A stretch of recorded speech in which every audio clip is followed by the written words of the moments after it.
Hello, welcome today. My name is Truget, and I can be found over at aheartforwisdom.com. So I just want to come today and just give you some encouragement. There's so many things going on in this world, and sometimes it's just good to hear good news and to be reminded of things that we know or things that maybe we have forgotten or just kind of laid by the wayside and need to pick back up. So today I was praying about what we were going to share today, and there's several things that came to mind. One thing was, I know a lot of parents like me are going to be starting the new school year. So kids are going back to school, and I have teenagers. So, a lot of kids, they either go to public, they go to private, they're homeschooled, or whatever it is that they do, regardless of where they go or what they do. If they're Christians, then they are light bearers. They have the light of Christ inside of them. And so, as light bearers, we need to be ready to go in the world, to be of the world, but not in the world. And so, we need to be ready to send our kids back to whatever environment that they're in, whether it's great or dark or whatever. They're called to be light in the darkness. We're all called to be light in the darkness. So, I was just thinking of some things, excuse me, just to help us to get them ready for the school year and to realize that we live in a world where wrong is called right and right is called wrong. And there's just so many things that, even from when I was a kid, things that have changed that used to be not cool to do or cool to do, or, just all kinds of challenges that we face in this world.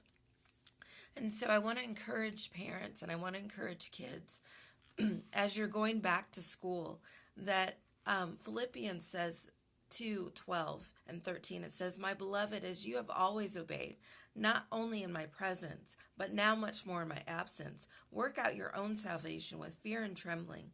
For it is God who's working in you, both to will and to do for his good pleasure." So our kids are going back to school, or maybe they're going to be environments or, sports or whatever it is that they're doing. They're going to be in environments where there's dark, where there's, maybe people who don't have the same values that we do. So we want to train our kids to not only obey when they're at home and obey when they're, in our presence, but we also want them to know how to follow through on that obedience to Christ when they go into whatever situation they're going into, whether they're with us or they're not with us. They can't be with us 24/7. And even if they could be, we still can't protect them from anything, everything and anything. So we need to train them and to teach them up in the way that they should go, so that when they're old, when they're on their own, when they're away from us, they're still going to imitate Christ. They're still going to follow those godly principles and values that they're being trained and raised up in at home. So I just thinking about some different things, and I heard this story recently from a pastor, and he was talking about this father and how a father was walking through his house doing some things around the house, and he had a little 5 or 6 year old boy, and that little boy was following him everywhere he went. And so the little boy was trying to get as close as he could to the dad, and in doing so, he knocked the dad's shoes off. He kicked, hit the back of his heel, and the shoe came off. And so the dad turns around and says, "What are you doing?" And the kid says, "Oh, nothing, Daddy," and so the dad keeps going along his business, not really paying attention to what's going on behind him. And so again, the little boy is following him around and is trying to get as close as he can to the dad. And so he kicks the back of his heel and it knocks the shoe off again. And the dad turns around and says, "What are you doing?" And the boy just smiles and, just, "Oh, nothing, Daddy." And then as he's going along, the father again is walking through the house, and again, the son's trying to get as close as he can to the dad. And so as he does, though, he kicks his heel, and it kicks off the back of the shoe. And finally the dad's like, "What are you doing?" And so the little boy just smiles and he says, "Well, we learned in Sunday school that we're to be imitators of Jesus." And so the little boy said, "Well, Dad, you're the closest thing I have to Jesus and that I can follow." And so that's really what we're training ourselves and we're training our kids to do is to follow Jesus, to be imitators of Christ. And in order to be an imitator, we need to be like that little boy and just realize that we need to be as close to Jesus as we can. We need to be as close to him as we can, and we need to train our children to do the same thing and have the same values. So again, in Philippians 2, it's talking about, not only in my presence, but in my absence as well. So when our kids leave our presence, we want them to be able to take those same values and to follow Christ as they would even if they were in our presence, or as they would no matter wherever they go. So one of the scriptures that I got as well is Ephesians 5:1, and it says, "Be therefore followers of God as dear children." And that Greek could be interpreted, be constantly in the process of becoming more like God, making it your aim to act like him, to duplicate him, and to be an exact copy of him in every area of our life. And so that's what we're doing. We're sending our kids out, and we're raising them up and teaching them in the way that they should go. And so we're training them to get as close to Jesus as they can, so that when they're in the dark, they are those bright lights shining. And when light comes, it brings both good and it brings both bad. The bugs come out when the light comes out, but yet in the light, we can see the beauty of the night. We can see the beauty of the stars. We can see the beauty that's around us. So our kids are being raised up to be light and to know the difference between good and evil. And so some of the things that I was thinking of ways that we need to teach our children and to train ourselves, really, because our kids are going to follow what we do. They're not just going to do what we say or what we tell them to do. They're going to do what we do. So if we're doing these same things, then our kids are going to be doing the same things. And so one of the things that we need to teach them as they're going back into the school year is honor. And honor is an internal attitude of respect, courtesy, and reverence. And it should be also accompanied by appropriate attention and even obedience, because honor without such action is incomplete and is just simply lip service. We want to train our kids to honor the Lord in every area of life, not just with their lips, not just with their hearts being far from them, saying a bunch of things and repeating a bunch of things by rote. This is the way we go to church. This is the way we do life. Whatever it is, we want to teach our kids to really honor from the heart. And the way we do that is with the word, by showing them different people and different scenarios of ways that people showed honor, how they talked to people, how they handled people. Did they treat them kindly? Did they listen to what they had to say? Was this a good person to listen to? Was this good advice to follow? I think about Daniel in the Bible and how he lived in a time where he was trained and raised up in the ways of God, but through a course of actions and because of Israel's sin, he ended up being taken captive and taken to Babylon. Well, in Babylon, he was trained. They taught him the ways of speech, how to talk. They changed his name. But what they couldn't change was his heart. They couldn't change his love for God. They couldn't change his thoughts towards God. Everything on the outside may have changed, maybe the way he talked, maybe the way he dressed, but on the inside, he stayed the same, and he stayed true throughout the whole course of his life. He stayed true to God. And so there is a way to train up our children where they can walk in the midst of a crooked and perverse generation, but still be lights in that darkness, still be good, and still follow God with their whole hearts intact. And so that's what we're training them. And again, honor is important, to honor the Lord, not just with our lips, but in our actions and what we say and what we do. Is this something that would be pleasing to God? If I talk this way to my sister or to my brother or to my friend, would the Lord be pleased? There was that saying years ago, what WWJD, what would Jesus do? And so that's something that, kind of is, nobody really talks about anymore, but it's something that we still need to ask ourselves. What would Jesus do in this situation? How would he handle this? And the only way we're going to know that is by being in the Word of God, not by what we hear, not by what we see, not even by how we feel, because how we feel changes. And that's something else that we need to teach our children, is to learn how to control and to be in the Spirit and not walk according to the flesh, because when we walk according to the flesh, we reap death. But when we walk according to the Spirit, we reap life. So training them how, when they're angry, how do they handle angry properly so it's not controlling them? How do they speak to someone when they're angry or when they're upset or they feel like they've been ignored or violated? These are things that we, even as adults, are still learning.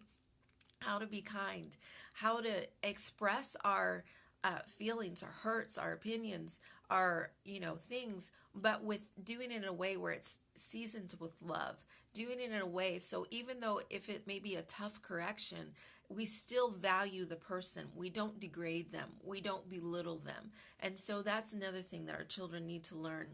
And so just simply, again, it's going to the Word, finding out, how to handle that situation. He got in a tough situation. They were wanting him to change the way that he ate. Well, in order to change the way that he ate, it would mean directly disobeying God. And so he knew that that was not an option. The second thing we need to teach them is to make up their minds ahead of time, how they're going to behave in a situation, how they're going to react. With Daniel, he had made up his mind that he was not going to defile himself. And for him, that meant not eating the king's food and not doing the things that the kings did. So, but there was still a way to handle that situation where he didn't come across as, look at me and I demand my rights and this is what I need and you need to, I'm a servant of God and you need to follow me and listen to what I have to say. He didn't barge in there and was rude and obstinate and prideful. He came with humility and he said, hey, here's an idea. Here's something different. Would it be okay if we did this? This is my suggestion.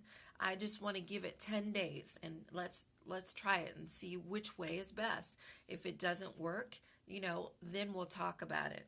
And so God gave Daniel wisdom in the situation and helped him and enabled him so that he could still follow God, but still live in the place that he lived in, still operate and function in the position that he had.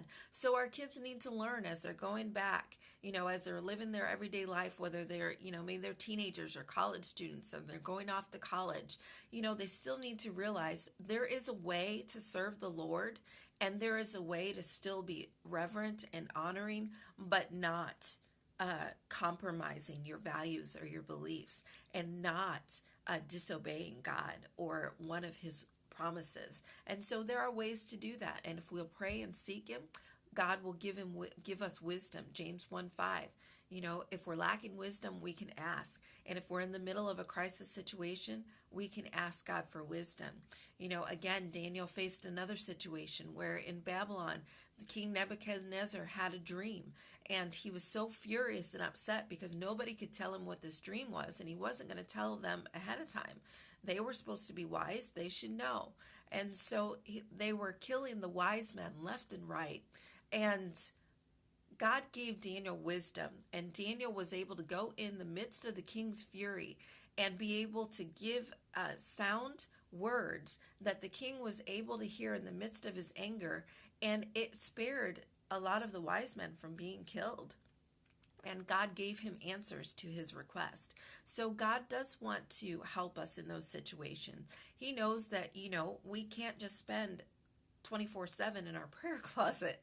We can't just spend 24/7 locked up in a room by ourselves. We've got to be in and among the people. We've got to be in and among the world. So therefore, Jesus has wisdom for us on how to get that done and how to get that accomplished.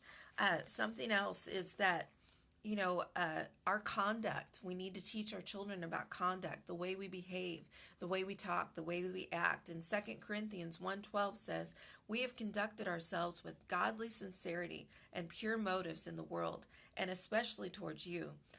This is why we are confident. Our conscience confirms this.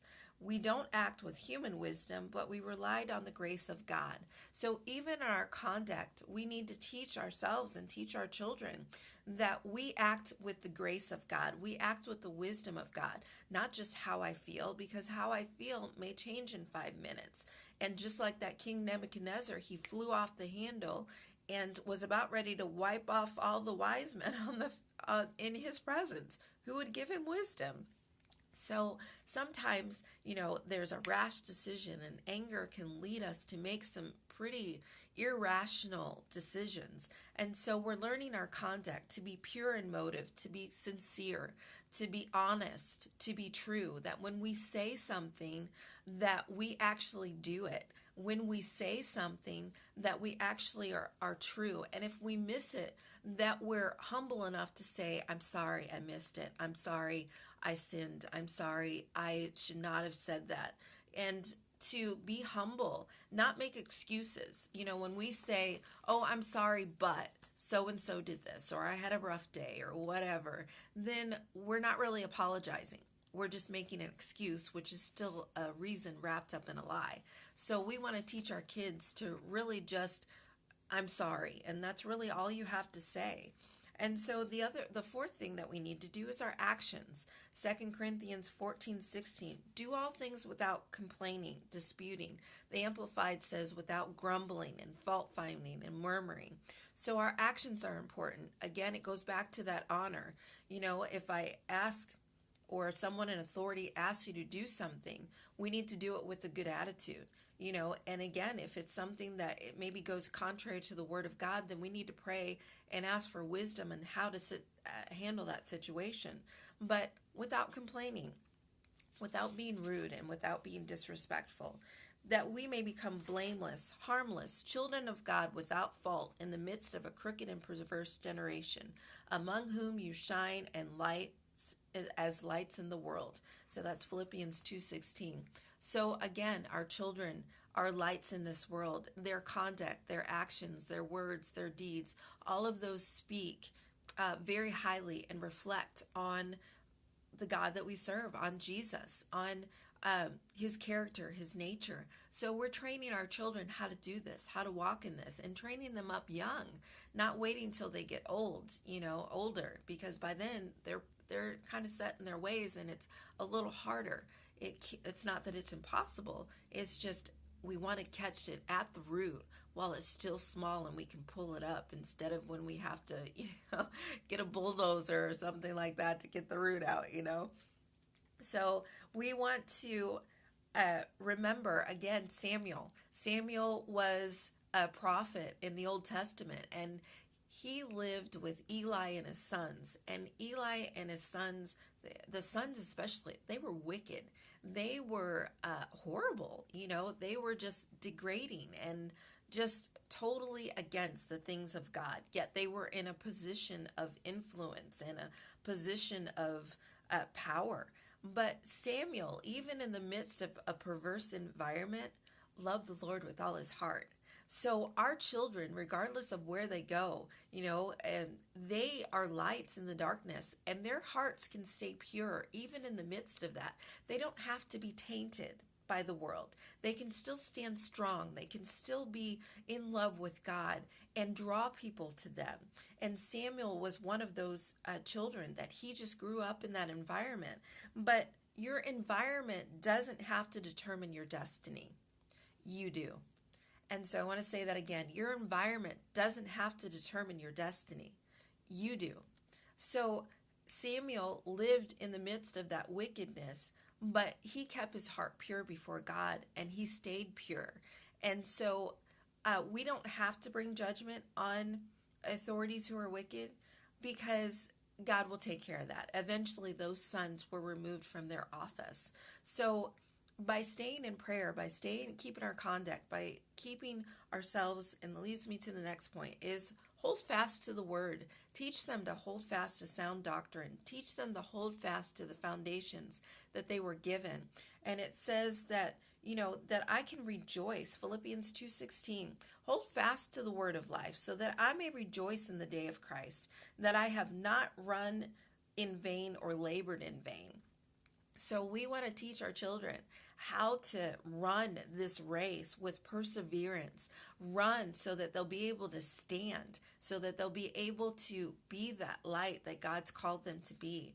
And so I just want to encourage you, if your children are going back to school, or maybe you work in a job or an environment, or maybe you live in an environment that is just wicked and evil, I want to encourage you that there is a way. We don't have to be in fear. There is a way to keep our hearts pure. And again, we do that by honoring the word, honoring the Lord, and not just with lip service, but with our hearts, because in the scripture it said that their hearts were far from me.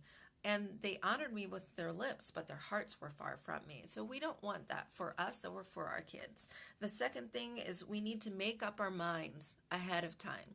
We need to determine, again, that we're going to serve the Lord. We're going to follow him no matter what the cost. And the third thing is our conduct. We want to make sure that we're genuine, that we're sincere, that we're honest, that we're full of integrity, that our kids are honest and full of integrity. We don't let lies slide by. We don't just go, oh, okay, and just, oh, that's little Johnny. He's just, he'll grow out of that. Well, no, if it's a problem now, it's going to be a problem later. And so we deal with them again while those roots are small and they can easily pulled out, instead of when they need a bulldozer or a jail to help them learn between right and wrong. Number 4, our actions. Do all things without complaining and grumbling, so that we can be those lights. And 5, hold fast to the word. Hold fast to the sound doctrine and the teaching that you received. Teach them and train them that this is how we handle this situation. When people are making fun of other people, we don't participate. We